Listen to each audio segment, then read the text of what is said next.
शारदीय नवरात्र सुरू झाली की काही जण बघा अनवाणी चालतात. का बरं? केवळ श्रद्धा की काही वैज्ञानिक कारण देखील आहे?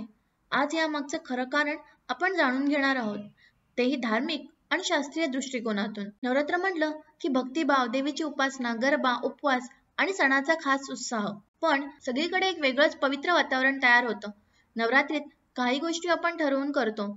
घरात घटस्थापना करतो, 9 दिवस उपवास करतो, कांदा लसूण टाळतो, एक भुक्त राखतो आणि काही लोक तर रोज अनवाणी चालतात. पण खरं तर यामागचा अर्थ, या परंपरेचा मूळ हेतू किती जणांना माहीत आहे? मंदिरात जाताना आपण चप्पल बाहेर काढतो. का? केवळ स्वच्छता म्हणून? नाही. यामागे एक भाव आहे.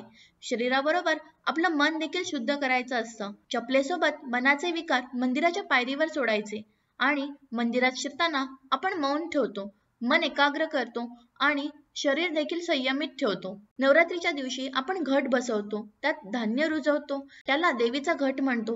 हे सगळं नुसतं पूजा नव्हे, तर ही निसर्गाशी एक नाळ जोडण्याची प्रक्रिया आहे. या आपल्या आजच्या ॲडव्हान्स जगामध्ये आपला मातीशी संबंध येत नाही. मातीशी ऋणानुबंध, निसर्गाशी एकरूपता, म्हणूनच भाविक त्या 9 दिवसात अनवाणी चालतात. याच काळात आपण मांसाहार सोडतो, एकभुक्त राहतो, फलाहार करतो. थोडक्यात आपल्या शरीरालाही डिटॉक्स करत असतो. आता मुख्य मुद्द्यावर येऊया. अनवाणी चालणे यामागे श्रद्धा नसून शास्त्रीय कारण देखील आहे. आपल्या पायांचे तळवे हे अत्यंत संवेदनशील असतात आणि आपल्याला तर माहित आहे, आपल्या शरीरात काही एक्युप्रेशर पॉइंट्स आहेत. त्यातील काही पॉइंट्स हे पायात असतात. जेव्हा आपण जमिनीवर अनवाणी चालतो तेव्हा जमिनीतील नैसर्गिक विद्युत शक्ती शरीरात प्रवेश करते. त्यामुळे रक्तप्रवाह सुधारतो, तणाव कमी होतो, डोकेदुखी दूर होते, उच्च रक्तदाबावर नियंत्रण येतं, हृदयविकाराची शक्यता कमी होते आणि हो, हाडं मजबूत होतात.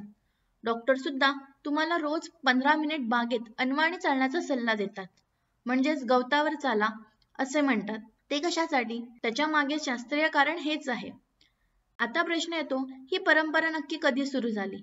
याचं ठोस उत्तर सांगता येत नाही. पण एक गोष्ट लक्षात ठेवा, आपल्या पूर्वजांनी प्रत्येक परंपरेमागे एक विचार केलेला होता. उपवास, अनवाणी चालणं, मातीशी संपर्क, हे सगळं आपण ईश्वर प्राप्तीसाठी करत असतो. पण त्याचा फायदा शरीरासाठी अतिशय आहे. आजचं जग फार वेगळं आहे. अनेकदा आपण खूप गोष्टी ट्रेंड म्हणून करतो, पण एखादी गोष्ट का करायची हे समजून घेणे फार महत्त्वाचे आहे.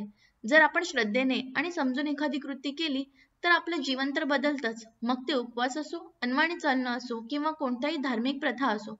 म्हणूनच नुसतं अनुसरण न करता त्याचा मूळ भाव समजून घ्या. आपल्या चॅनलवरती अशाच सगळ्या प्रथांचे अर्थ आहेत. तर तुम्हाला हा व्हिडिओ उपयोगी वाटला असेल तर लाईक करा, सबस्क्राईब करा आणि अशाच महत्त्वपूर्ण गोष्टींसाठी चॅनलला सबस्क्राईब करायला विसरू नका. धन्यवाद.